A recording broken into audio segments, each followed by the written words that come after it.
Okay. All right. So I'm Rachel Ward. I'm the student representative for the VA section of Division 18. Thank you all for joining us for today's webinar of how to get a VA psychology internship. The VA section of Division 18 is honored to once again co-sponsor this event with the VA Psychology Training Council. Our panelists are going to discuss a range of topics. Please use the question and answer box to ask your questions. That's a little chat box or Q&A box on the side. The panelists may respond to questions in the Q&A during the presentation or reserve time at the end to answer questions. I'm pleased to introduce our panelists today. So our first panelist is Dana Holohan, and please forgive me if I mispronounce any of these names. Dr. Holohan is a past chair of the VA Psychology Training Council and is the director of training at the Salem VA Medical Center. Our next presenter is Jamylah Jackson. Dr. Jackson is a member at large for the VA Psychology Training Council and is the co-chair of the VA PTC's Multicultural and Diversity Committee and Director of Psychology Training at the Dallas VA. Next, we have Kristin Rodzinka. Dr. Radzinka is the chair of the VA Psychology Training Council and Director of Training at the Dayton VA Medical Center. And there is Wayne Siegel. Dr. Siegel is the past chair of the VA Psychology Training Council and serves as the Director of Training at the Minneapolis VA Healthcare Center. Last but not least, we have Amy Silberbogen. Dr. Silberbogen is the chair of the VA Psychology Training Council, Director of Training at the VA Boston Psychology Postdoctoral Fellowship Program, and serves on APIC's Postdoctoral Committee. All right, and then without further ado, we have our first panelist.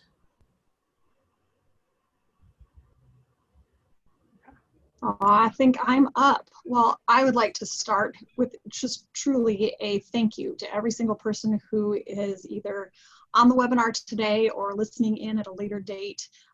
We really appreciate this opportunity to have a conversation with you and share the things that we love about training in VA. Make sure that you have ideas about why you might want to train here and how to best set yourself up for success. So we're really, really pleased to have you on today's call. I'd like to start off talking a little bit about the culture. As with any culture, there are similarities and differences within our VA system. So I'm going to talk about the VA as a cultural institution. First, the VA, if you don't already know this, is a huge government-run healthcare organization. As an institution, we are very mission-driven, and our missions do specifically include training and research, but the principal mission is providing healthcare to America's veterans. So to succeed here, you really have to decide you're interested and invested in veterans' perspectives and values. If you're not interested in working with veterans and caring for veterans, this might not be the best fit for you. Veterans are a very heterogeneous group, but there are also some important common themes. So for most, their service was a very important part of their life and experience and is central to their identity in many ways, and likely has had both negative as well as positive aspects within their lives. Excuse me. Now, many trainees haven't had a lot of interaction with veterans or military culture before beginning internship or postdoc, and I want to assure you that that is absolutely okay. Sometimes non-veterans are nervous about being challenged by veterans. All of these things will be just fine as long as you show respect, interest, and a willingness to learn. VA training programs will provide enough training in military culture to successfully acculturate and help you thrive in this environment. Also, the fact that it is a huge bureaucracy requires your flexibility and patience. So some things you will have to do might not make any sense to you, but a surprising number of our policies do turn out to be in the best interest of our veterans and for addressing complicated scenarios. So one thing I'd encourage you to consider is to understand that your new perspectives are absolutely valuable when you come into a large system like this, but be sure that you're offering your ideas and thoughts with humility, as many things here may be much more complicated than they seem at first to you. Next, diligence, reliability, and accountability are all important here. You'll need to follow through with clinical and educational responsibilities, of course, but also you're being supported by the US taxpayers, and as such, will likely have more formal accountability, things like your official tour of duty, than you might be used to. So it's likely some of our expectations may seem more rigid than you're used to, and that is something that you need to be willing to adjust to. Certainly can be very different than an academic environment. The VA is a very highly visible organization. Americans generally feel strongly about supporting veterans, but are often in disagreement about merits of particular military actions, the role of the government in healthcare. So we can be kind of a lightning rod with a heightened level of scrutiny. If you stay focused here and are professional, you generally are pretty free from too much distraction related to those kinds of external factors. But at the same time, know that watching policy play out, observing how psychology leadership advocates, develops programming in this environment can really be a fabulous growth opportunity. So lots of good leadership challenges and opportunities to learn new things. So do give these kinds of factors some thought before interviewing. Be prepared to display your willingness to engage in this culture through your actions and respect.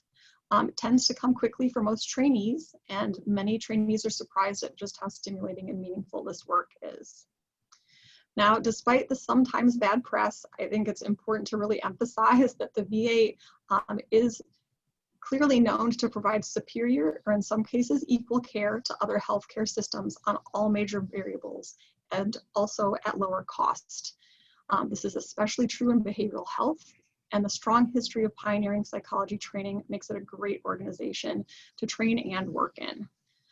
VA's leadership in behavioral healthcare is due in large part to phenomenal contributions from many psychologists in leadership positions, and we want you to know it's really exciting to be a part of this big team. I will say to you that the amount of collaboration and support that I've experienced in the 13 years I've been back in VA has been phenomenal, and really extends beyond any other healthcare or mental health care system that I'm aware of. Now, just to shift to some of the differences, while there are many similarities across VA training programs that my other presenters may talk about a bit this afternoon, it's also important to note that each specific internship program is an independent program with its own accreditation, its own policies, and training experiences. So we want to encourage you to take a close look at each program's brochure to see how that specific program's offerings line up with your interests. Specific examples of variability might include the amount of research experiences. Some VAs have research opportunities built in, others don't. Also, the size, culture, and opportunities on a given rotation or with a given team may vary from one VA site to another. There's sort of an old joke, you've seen one VA, you've seen one VA. So I strongly encourage you to look at the individual brochures from the specific programs you might be wanting to apply to, and have some understanding about the nuances and differences. It's important that you understand these so that you can be sure that you have a good fit. And also, just as a general strategy, probably will help you not to ask a training director during an interview about training activities that aren't mentioned anywhere in their brochure. Just like you, we're looking for a good fit, and sometimes it can make people nervous if an applicant is asking for something that the program doesn't offer. So make sure that you understand which program you are applying to and what kinds of training opportunities they have, so that that will best fit your needs. So I hope that's a helpful introduction, at least, into the culture of VA. And I'm going to pitch to my colleague who will go from there. Hi, everyone. Can you hear me okay? Yes, great. So again, I'm Amy Silberbogen. I'm at VA Boston, and I'm the past chair of the VA PTC this past year. And I'm going to talk a little bit with you today about what's unique about training in the VA, and talk to you about some of those different components. And just to clarify some of the other questions, we really just had the agenda up there. We don't have additional slides. And so we really hope this will be a conversation. We're going to provide some information to you and then hope you can ask questions as well. So keep the questions coming. We'll answer them as we're able to, and we'll also hold them at the end to get different perspectives on them. So I'm going to start just by talking about the VA's commitment to education and training rather than to billable hours. VA has a long history of providing education and training, and in fact, trains the most psychologists in the country. Education, I think, as Kristin referenced, is one of the core pillars of the VA, along with research and clinical care. And within VA, and because of our unique funding, there can be a focus on education and training rather than on billable hours. Provision of supervision is often seen as a benefit and a privilege of an employment rather than a collateral duty. Our trainees' stipends all come from central office or the Office of Academic Affiliations. And I think that's really important to note because we're not dependent on patient care in a direct way to pay for your salaries, to pay for our trainees' salaries. And so that really allows us to stay very focused on training and making sure individualized training goals are met rather than moving patient after patient through our system. Another unique aspect about training in the VA is the emphasis on science and the fact that science drives care and decision-making within the VA. There are a number of evidence-based psychotherapies within a diverse range of clinical presentations. So PTSD, substance abuse, insomnia, depression, pain, motivational interviewing, couples work, and the list goes on and on. Tremendous resources have been devoted towards training and certifying providers and EBPs in order to make them widely available to veterans with mental and behavioral health conditions, including having a local EBP coordinator at each facility who's really, who's part of their job is really to make sure that these rollouts of the EBPs are known and that our providers are getting trained up appropriately. Trainees benefit from this, so our interns, our fellows, our practicum students benefit from this by being trained by certified providers, so people who have gone through the rigorous training that's required to get certified. And based on local availability, they may have the opportunity to take these trainings themselves. This really leaves them well prepared, our trainees well prepared to treat a diverse range of presentations, really relying on science. Within each VA, there is a wide range of available clinical experiences, including inpatient and outpatient training, touching every diagnostic category, co-located or embedded in primary care or medical specialty clinics, although that definition looks a little bit different right now as many of us are working from home. And along with this comes really excellent opportunities for interprofessional training and for interacting routinely with providers from a range of disciplines. So one of the things I love most about my position is my ability to interact pretty routinely with different disciplines through team meetings, through consultations, and co-leading shared medical appointments and groups with our veterans. The next point is really related to social justice and public service work. Training at VA provides students with the opportunity to work with an underserved population, as veterans typically do not have, veterans served by the VA typically don't have the economic resources, as well as other resources to seek healthcare elsewhere. We have the opportunity to provide care to individuals who risked their lives for our country. And this is an opportunity to give back and engage in social justice or public service work, which can be incredibly rewarding. I think of another unique advantage of VA is the exposure to multiple roles of a psychologist. There's just a broad range of career trajectories for clinical psychologists within the VA. So psychologists are often engaged in just many different professional capacities, including clinical work, administration efforts, research, leadership roles, supervision, and consultation. It's an opportunity for trainees to see psychologists work in these diverse roles and be exposed to the diverse roles. So you really see someone kind of operating the full range of spectrum. And I know many people say they want to be a psychologist because they have that ability to do lots of different activities. And I think that's true for our VA psychologists. We often get the question, do you need to have prior experience within the VA to get an internship within the VA, or do you have to be a VA intern to get a postdoc in the VA? And while it is not a requirement to have prior training within VA in order to be selected, it certainly is beneficial to understand and be trained within the VA. I think Kristin really described the culture of the VA, and so I think, to the extent that you have that exposure as a practicum student applying for internship, that's beneficial. That said, I think all of us would agree that we have trainees every single year who have never stepped foot in a VA until day one of internship, day one of postdoc, or even staff members as well. So you are not ruled out as a VA intern or postdoc if you have not done a practicum in VA. And lastly, the last point I want to add is just kind of keys back to what I started on, which is just that there's stable funding for internship and postdocs. It comes from the Office of Academic Affiliations. It's written into the overall budget and assigned by location.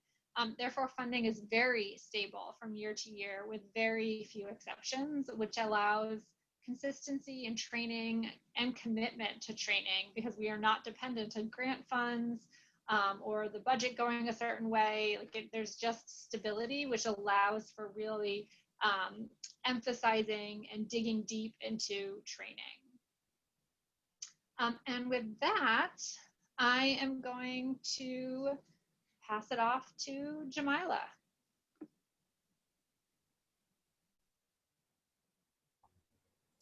On the agenda that I have, you'd be passing it to Wayne.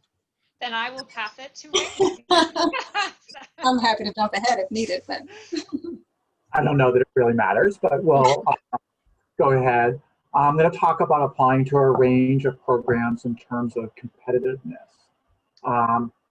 So it is advisable to apply to programs that may have different levels of competitiveness to ensure your match. If you apply to programs that are all not very competitive, you may be selling yourself short in that you could match into maybe a better program that fits your goals and interests better.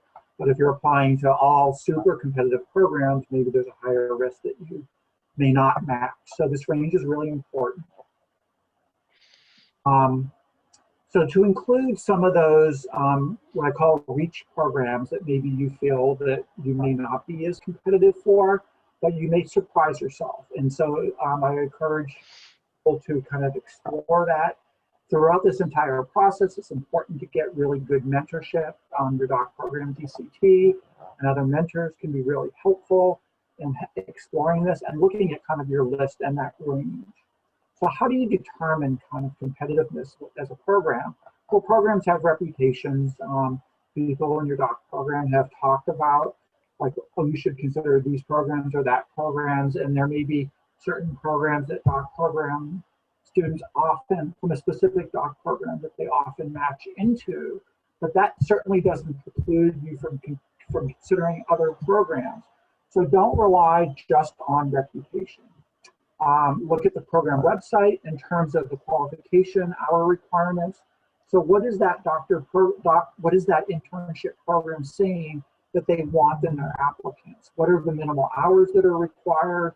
And then are there training experiences, specific research, training in EDPs, or things like that to that program? Also, looking at, so a lot of this information can be found on the program's website, but also in the APIC directory online. Much of that is in there as well too. In the directory, internship programs often list what doctoral programs they've matched with in terms of where the students have come from in the past. Is your program included in that? If it's not included, again, I wouldn't say don't apply to that, but you may kind of want to explore. You can always reach out to the training director of the internship program if you have questions about your qualifications. I have a caveat here later in my notes that don't just contact the internship director and say, would I be competitive for your program? If you have a specific question about your qualifications, then I think it's good to ask that. But like, we don't know how to answer just, are you competitive? I would almost say that yes to about everybody. If it's a specific question, it's good to ask that. Looking in the APIC directory online, the number of applicants per position. There's not a magic number about what that ratio should be, but if a program is getting 300-400 applicants for 10, 15 positions, that program's going to be really competitive. Programs with lower ratios, you're probably going to be more competitive. But again, that's just a piece of information to consider. Again, contacting the training director if you have questions. Highly recommend that applicants read through the public materials really carefully. Make sure the question you're going to ask the training director is not you can't find it easily in their public materials. In some ways, that gives the training director a little insight into maybe how you are about not asking a question that would be readily apparent. And then I just want to reiterate again, get consultation from your director of clinical training, other faculty, mentors, have them review your list. And then the last thing that I would say is there are many fabulous VA programs out there that maybe don't have these huge national reputations or as well known, but you can get really excellent training. So really explore the programs, look into the materials of what may work for you. So with that, I'll pass it on to, I'm assuming Jamylah is next. Now. I think it's me. Thanks, Wayne. There's a public out there. I can't wait till it's my turn one day. I think it's me. Is it me, Jamylah? Yeah, it's you. We just want to end strong. I'm Dana Holohan, and I'm at the Salem VA in Salem, Virginia, and I'm one of the smaller programs. So I think also from our panel, it's nice to see people from all different sizes of VAs. And just thinking about preparing for interviewing for VA positions. I was thinking about this last night, that COVID is changing everything. And one place is, I had to revise my notes on this topic, just thinking about how different interviews may be this year. And a lot of times for many people, an interview is an opportunity to really get to know a site and its culture and its people, and to really evaluate your gut feel, whether it feels like you could fit in and see yourself in a place. And similarly, sometimes, reading about something on paper is one thing, but really visiting a place to imagine whether you would live there and be happy living there for a year, but also letting people get to know you. It's easier in some ways to do that in person, and we're all learning how to do that now virtually. So I think all of us will be striving to figure out how to do that well in the time of lots of Zoom and WebEx and Teams interviews. And the advantage of that is I'm trying to find silver linings this year of COVID. I found a few, but one is that it's less costly to go visit places and to have opportunities that maybe you wouldn't have had to go to places that might be exceptional fits for you. And so hopefully as we move to, most places move to virtual interviews, that will open up some doors of things that maybe you wouldn't have had the chance to visit. At the same time, it does create some different opportunities in how to prepare and how to make sure that you're able to get a feel for a program and a feel for a fit, and an opportunity for figuring out how people could get to know you. You know, as I think Kristin mentioned, one VA is one VA. So I think it's hard. I know there's some questions about the VA and whether people would be a good fit and culture, but it really is important to pay attention to each VA as its own entity. And I think there's lovely nuggets of information in everyone's brochures. I'm a little bit of a brochure, like a connoisseur. I love reading people's brochures.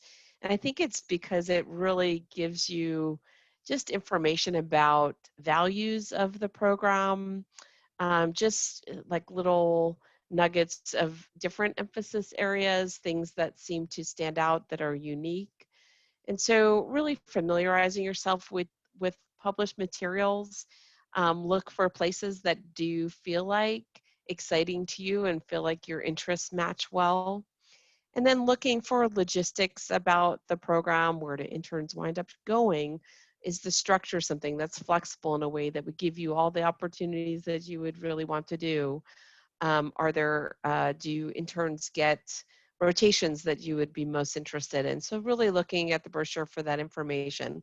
And reiterating what Wayne said, you don't want to be asking questions that are easily accessible from a brochure. And then preparing for the interview, you know, this is, and some of us are still revising our materials, I think, because of trying to update to the virtual interviews, but knowing who you're going to meet with and what capacity, how's that going to look? Will you have opportunities to meet with current interns? In what capacity will you be able to meet with them and ask questions of them? And then always thinking about having a range of questions that are available, the questions that are the most pressing and that are priorities for you, and the ones that may be less important. I always find having a long list of those things is helpful, as some sites are really good at answering those questions right off the bat. And then there's always times during interviews to have your questions answered. Probably the most important thing is to stay calm and actually be yourself, and to let people know you.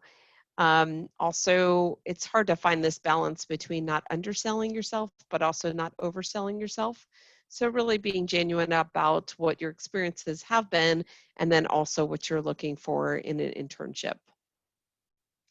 Certainly it's helpful to prepare for typical questions. And so those are useful. Everyone knows what those are, but I can go through some of those. But you also want to watch out for those pat answers that don't really think about an interview as an opportunity to let someone know you specifically. And so if you waste an interview question with a pat answer that anyone else could give, you've lost an opportunity for someone to actually get to know what makes you unique and what might make you a specific fit. Let's see. The other thing, just are small things, but making sure you're answering the question as a whole and not missing parts of the question, and paying attention to cues from the interviewer. This will be particularly relevant on the Zoom interviews, is if they need to move on, just really trying to read those cues from one another. Thinking about things like challenging cases and weaknesses and those kinds of things as an opportunity to show your openness to experiences and to learning, and to being able to be real and available while you're on internship. You may also have questions about your dissertation, so be prepared to answer that in a prompt way that shows knowledge, but also be able to be brief and have enough depth that the person understands what you're working on. And then lastly, this is going to be virtual, but dress professionally as if you're visiting the site. It's important, and then thinking about your background and setting things up so that it's a professional interview. All right, well, the long-awaited time for Jamylah Jackson is now here. So I'm going to turn things over to Jamylah. Thank you. Thanks, Dana. Good afternoon, everyone. I'm really excited to talk with you guys today about diversity in the VA. There can sometimes, I think over time this is getting better, but sometimes there can be a stereotype that the VA is VA patients are a homogeneous group of older men primarily, and that's really not the case. In actuality, the VA serves a really wide range of ages, with veterans as young as in their 20s, women veterans, varied ethnic and ability groups, as well as diversity and sexual orientation, identification. So we really serve a really diverse population, and I think that's an asset of the VA that is sometimes slept on, so I want to highlight that.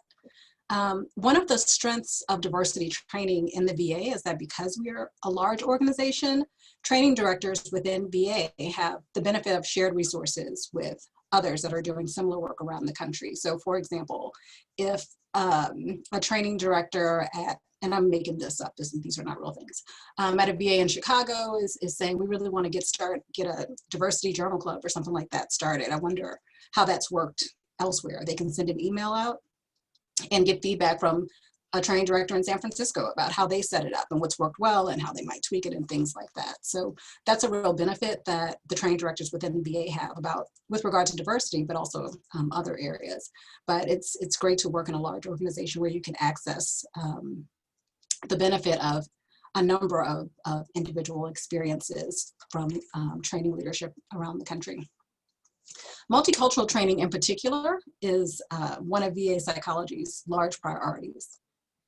Some of you may be aware of our recent OMB memo limiting contracting for some diversity training in federal government. And so we really wanted to take the opportunity today to let you know that VA Psychology Internships and postdoctoral programs are highly committed to diversity and inclusiveness, and we're required to continue all of our efforts. Nothing has changed, or we haven't been asked to change anything about our training programs, and we have to continue in these efforts in accordance with our APA accreditation standards and our APIC membership criteria. So we'll always adhere to the ethical standards for our profession that include sensitivity and attention to issues of diversity and culture.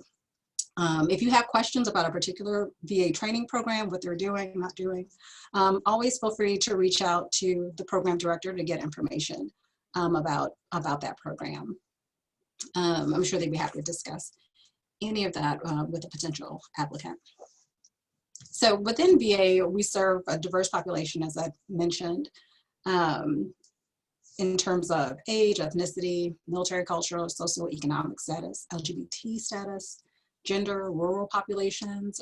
We're seeing via telehealth in the age of COVID, almost lots of folks are being seen with telehealth. So if you have an interest in that area, certainly there are more opportunities than usual even to get involved with things like that. Trainees are often surprised at the breadth of training experiences and the populations with which they can work at the VA. The VA also offers really comprehensive care within our system. So that means the opportunity to work with lots of populations and lots of presenting problems. So, and again, as a national organization, you can have opportunities to interface with trainees and staff around the country about common issues. You could get involved with national committees, depending on the training program and things like that. There are several national initiatives within VA that offer support and resources regarding diversity specifically for VA psychology training programs. There's a national diversity listserv where staff and trainees can ask questions or share resources about diversity topics. There's a monthly diversity and inclusion forum and quarterly diversity consultation calls that are focused on a particular multicultural topic. And so those are set up such that the discussion is geared toward a particular topic, but it's really an open forum where people can talk about their experiences, initiatives, things that they're doing at their site with regard to whatever the topic is, and all those kinds of things to enhance communication across sites. With regard to diversity, there's a SharePoint site that all training directors have access to that has lots of diversity training modules, lots of articles, lots of suggestions about if folks are trying to start a diversity committee at their site, or if they're looking for experiential exercises that can target awareness of a particular diversity variable, or trying to find information about how to have difficult conversations about race or things like that as well. So tons of resources for training directors within VA. We do serve a pretty diverse population, and we do aspire to recruit diverse trainees. So VA has made some concerted efforts to try to learn more about strategies for recruiting diverse staff and diverse trainees. So if you're interested and passionate about diversity, VA can be a really wonderful place to train. So with that, I will turn it back over to Q&A. All right. Thank you, everyone. And I am super pleased with that there's enough questions that we're having trouble kind of keeping up. So I'd like to thank the audience. And if you have questions that haven't already been asked or that you still want an opportunity, please do jump in, and we will do the best we can and may try to even respond to some as this concludes if necessary. One of the things I'd like to start off by saying, because I think it's really critical as I'm reviewing these questions and thinking about what my answer would be, is that we each represent one distinct individual program and then are served together on this wonderful committee that brings all of the separate programs together with some shared mission and values. But there's no one right answer to most of the questions that are being asked.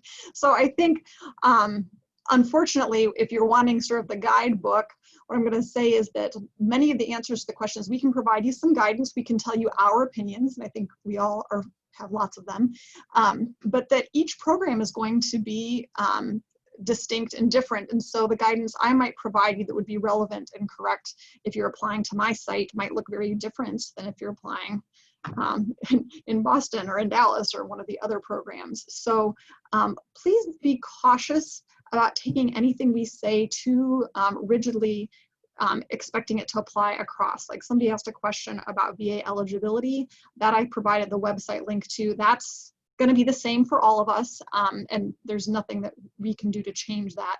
But I'm going to start just by addressing two questions I saw, and if anybody else in the peanut gallery wants to chime in, they can. I saw questions about like PhD versus PsyD programs. I think what you're going to find are there may be certain programs that sort of have a preference towards a PsyD program versus a more research. Again, if I tend to think about graduate doctoral programs in psychology as being on this continuum of being very research strong, heavy, and one being very clinically strong, and some are more balanced in the middle.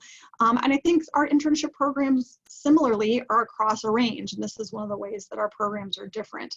So look at individual programs and sites. Similarly with counseling versus clinical, the VA does not actually distinguish between those two programs. So in theory, it shouldn't matter, but that doesn't mean that there's not an individual site that would prefer to see trainees coming from one specific program or another.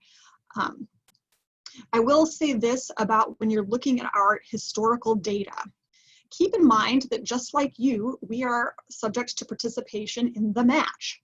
So if I participate in the match and I rank 30 people and I happen to match with 3 people that are come from PsyD programs this year, it may appear to you that I am preferencing students from a PsyD program, when in fact, maybe I have a nice mix of PsyD and PhD students this year, but that's just not who we happen to match with. So that data can be helpful and informative, but I would not assume that if you're seeing a program that looks like they are predominantly seeing one type of program versus another, that means that that's what we are looking for, unless we have put that information in our public materials. So is that a fair kind of jumping off point? Because everything else we say, I think I just want to caveat with we will offer you some guidance and suggestions that we think are relevant and might be helpful, but every program, training director, and application committee may see things a little bit different.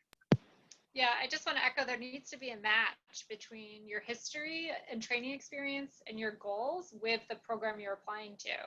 And when there's, if there's a mismatch, that's going to be, you may be a less preferred candidate because you're saying, I want X, and the program's saying, I'm offering Y, right? So you want to, if you want Y, apply to programs that offer Y. And then it doesn't matter what your degree is or what, I know there's questions about counseling versus clinical, that doesn't matter either. You really just want there to be a connection between what you're looking for and what a program can offer.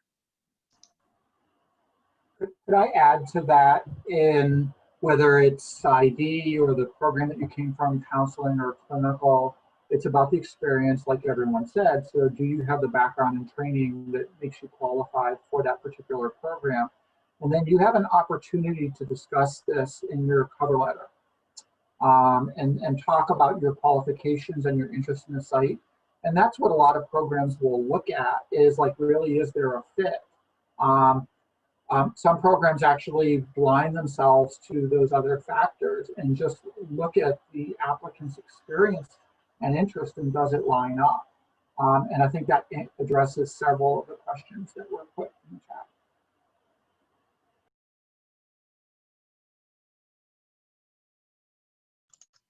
So I may read a couple of the items I think are worth addressing, and let people on the panel chime in. Do VAs share data across sites for research purposes? Often. A lot of our data is in one centralized location, so it depends on the nature of the work you're doing, what you may or may not have access to. Again, I think some of what we've said about it depending on there being a connect responds to a whole lot of things.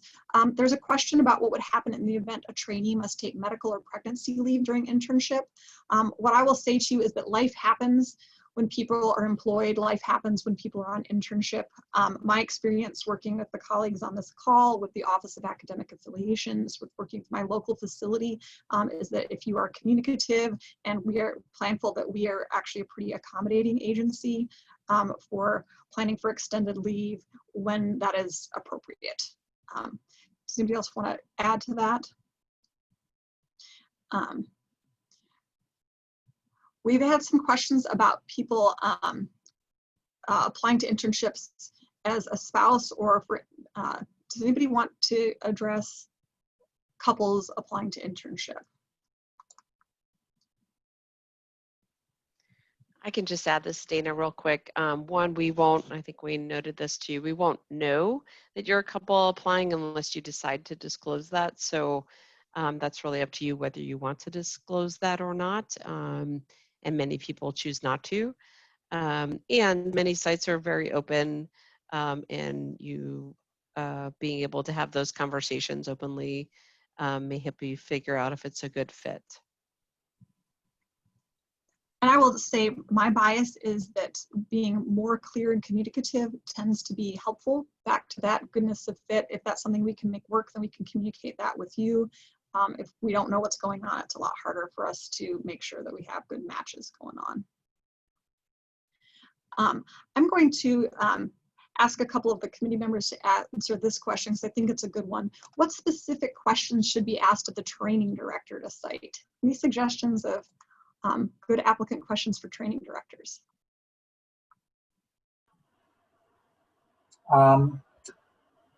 Things that just come off the top of my head is, how do you support your trainees, and examples of maybe how you have been able to advocate for them under difficult circumstances. In this past year, I think we've all encountered really extreme difficult circumstances where we've had to adjust and adapt. So I think that would be a good question. And then also about how are you supported for the next phase into postdoc selection, and I have a particular interest in postdoc training. And so do the internship, they provide guidance, education through that process as well. I'm sure there are others. Yeah, I don't know if I have like a standard favorite question. I just really appreciate genuine questions that come from, I think Dana alluded to this, like, or talked about this, like that come from a true interest in learning rather than checking off a box. And certainly questions that you can easily answer by reading a brochure are not great questions to ask.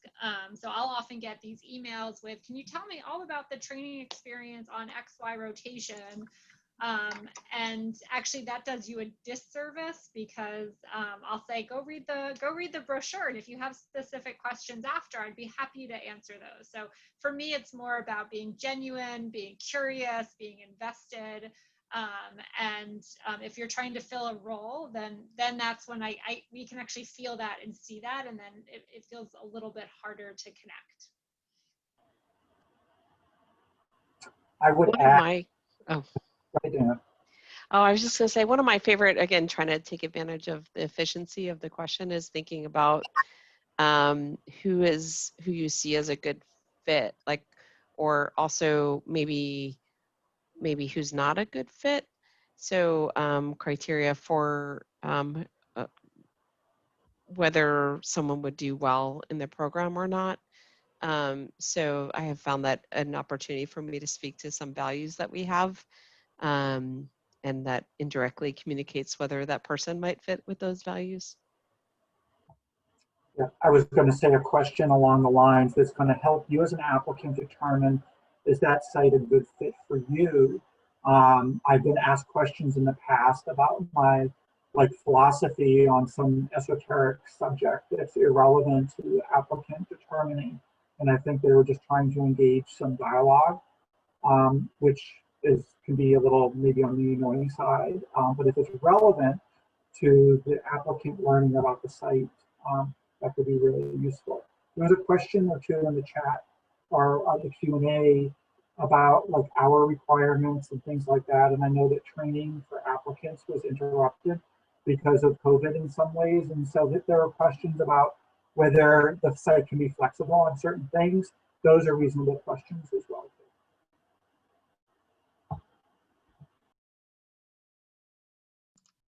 There are a couple of clarifications I want to make based on some of the questions too. I'd like to differentiate treating a population of active duty service members, which actually is a very different experience. That would be Department of Defense or DoD that typically does that, although in areas where there are large bases in proximity to VA, sometimes they're sharing. For instance, here in Dayton, we have Wright-Patterson Air Force Base, largest Air Force base, and so we provide their inpatient psychiatry, and there's some collaboration across sites, but it is extremely uncommon for us to see active duty service members in other contexts. So if you're preparing for an military, if what you're wanting is military experience, that is going to be different than veteran population, who are people who have served and are no longer serving. We do, again, sometimes have people who are still active duty reservists or other kinds of things who are also have veteran status, but in order to receive healthcare in a VA, you have to have actual veteran status, which is a complex eligibility question. We will not answer today, but I do think it's helpful to sort of tease those apart. So the things that would prepare you to be a psychologist in DoD may be a little different than the things that would prepare you well to be a psychologist well suited to VA. Lots of questions asking about COVID transitions and brochures. One of the things I will tell you, I know our brochure got updated, but it did not get posted as quickly as I had hoped. Many of us are slave to waiting on someone else. So even if you're a training director, really did a fantastic job of getting their brochure updated and ready to go, and we send it off to the person that needs to upload it, they may or may not be uploaded yet. So I'd really like to ask that if there's a program you're interested in, typically our programs don't radically change from one year to the next, but I expect many of us to address some of the COVID transitions, adjustments to hours, other questions that you're wisely asking in this Q&A box. And so do kind of keep looking every couple days or every week or so, because I'm hopeful that all of my colleagues will have the same success I did of getting that current brochure up as soon as humanly possible. I know we were all trying to get them up by September 1, but that isn't always, we're magical sometimes, but we're not that magical. So I just want to acknowledge that. I think that it is absolutely reasonable to expect that all of the VAs are going to be making thoughtful adjustments to their expectations based on the COVID pandemic. We all want you to be successful. We all want our programs to be successful, and it would be extremely foolish to look at the world today and to think that everything should just be normal, because it is not. So I'd just like to provide reassurance to you that we are well aware, and even those of us on this call today have all had very different experiences with how we've responded to the pandemic at our local facilities, whether we are here in our office. I'm here in my office, but working virtually with patients and with my team. Other people are working from home. And so it depends on the risk level in the community. I think they're back to that, local leadership is making decisions about what's in the best interest of staffing and patient care and training. So asking the training director is absolutely appropriate and okay to do. You can call us, you can email us, we will talk to you if you have questions or concerns. One of the questions I'd love to pitch back to the committee, again, this is going to be different at every single site, but I think getting just a few opinions might be nice, is what kinds of things are we looking for in the essays? And my first note is make sure that it's actually written well. We've seen some pretty abysmal essays. If nobody has proofed it, if you haven't had somebody else say that looks really good, probably isn't going to impress us. But beyond that, I suspect there's some other interesting responses in my crew. Anybody want to take that one on? I can start with that one. I would say with the essays, control the controllable. So like Kristin is saying, certainly have someone proofread it to make sure at a bare minimum it's well written and isn't riddled with typos and things like that that are totally within your control. I think it's difficult to come up with a broad answer about this because it's going to be so different for different programs and even for the different staff members that might be reviewing the application. You know, there are some people on our staff who love essays that start out with like just unusual things. You know, somebody makes a statement, exclamation point, and then goes on to tell a story or whatever. Some people love that. Some people don't care for that. But our criteria in terms of the objective ways that the essays are scored have to do with the content. Did they address the question and explain their perspective on, you know, whatever it is, if it's the research question, the diversity question, any of those other ones. Did they address what the question is about? So I think that's one thing to keep in mind. The other stuff is stylistic, and I think whether it's someone's style or not is not going to make them not invite someone for an interview or invite someone to an interview. The things typically I think that are scored are the extent to which the person answered the question and how well they did with addressing whatever the question is about. Did it seem like they were thoughtful, genuine, things like that? I think there's also a skill in advertising, or advocating for yourself and selling yourself and what your skills are and your experiences are that match on to the internship that you're applying for, and also doing it in a way that's not overbearing or difficult for the reader to read. And so again, this goes back to making sure that these are edited, that you mentors and supervisors that you trust in graduate school are reading these. Multiple people are reading these, because you really want to strike that balance of, I think I'm a really good trainee and here are the reasons why, without overselling yourself in a way that feels abrasive. But I think have a well-written letter, proofread it, and you're going to be solid.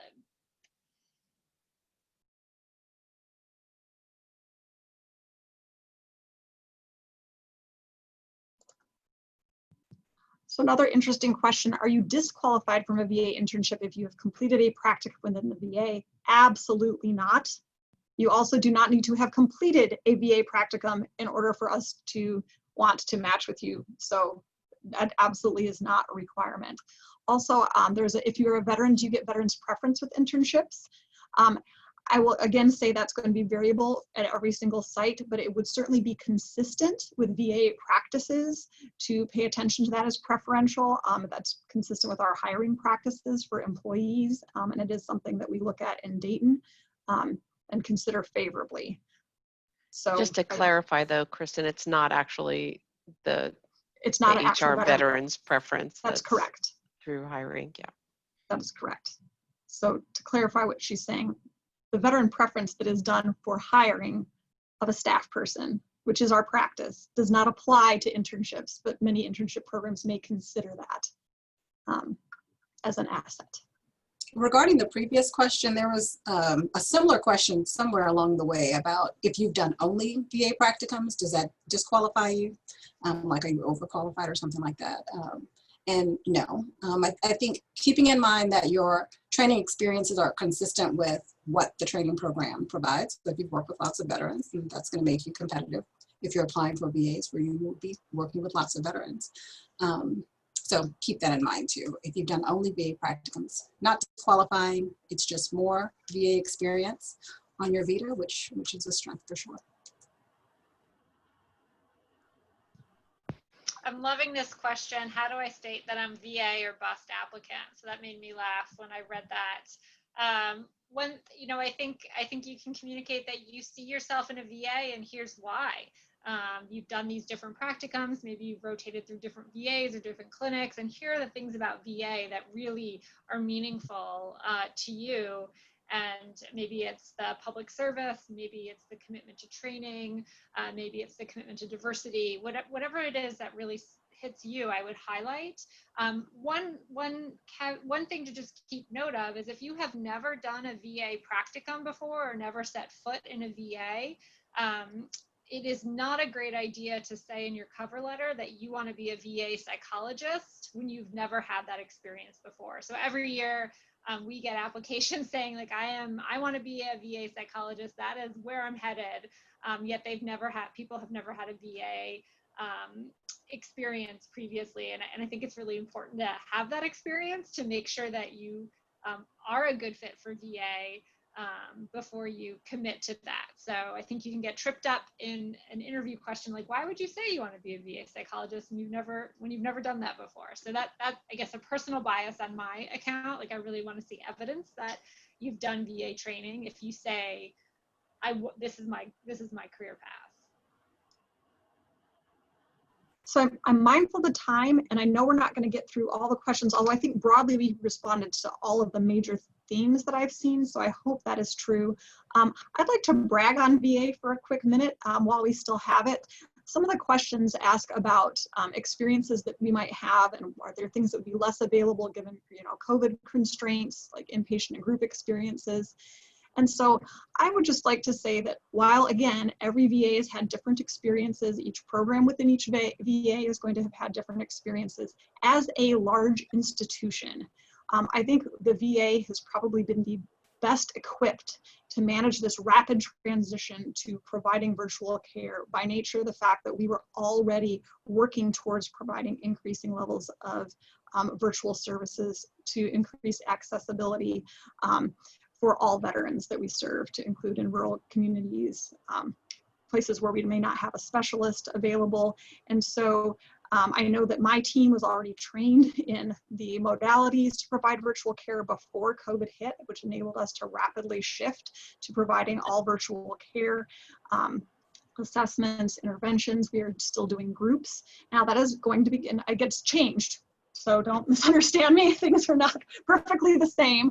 But as far as having infrastructure and organizational support, I think you will find that in a pandemic world, the VA really is ready to try to continue to provide absolutely the best evidence-based care, continue to provide services, and have your back as a trainee in doing so. Continue to provide all the same level of supervision and support, if not even more so than we have in the past. Does anybody else want to speak to that? I think it's really important today in 2020 for us to have that dialogue. Yeah, Kristin, to pick up on the idea of bragging on VA, there was a question asking about discussing accreditation and post-internship. Does VA prepare well for licensure, board certification, or do most interns need supplemental training?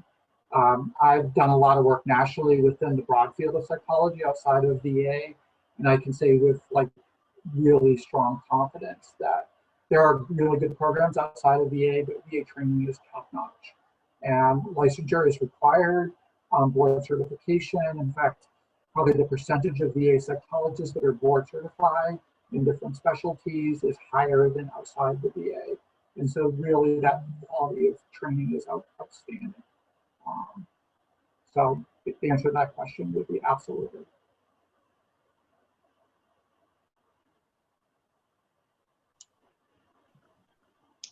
So Tiffany, I'm going to check in with you. It is 3:59, I believe.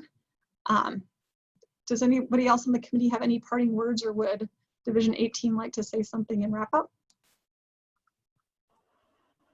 Tiffany, there was a question for folks that missed the beginning about the recording and its availability.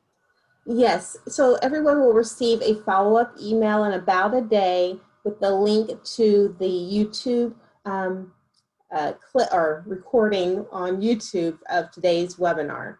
And I will also, in that same email, include the link to our webinar page for the VA section of Division 18, where if you want to get even more information, although I think today's information is most current, we have our past webinars that we've hosted too in recent years on that same website as well. I do want to thank everybody for attending, and I wish you well. And this very usually unusual times and stressful times, especially this, it would normally be a normal stress just applying for internship. But I wish you all the very best. Thank you Good so luck much for to you. participating. And know that we're happy to talk to you. If you have questions, send us an email. Yeah, we put our emails in the chat box.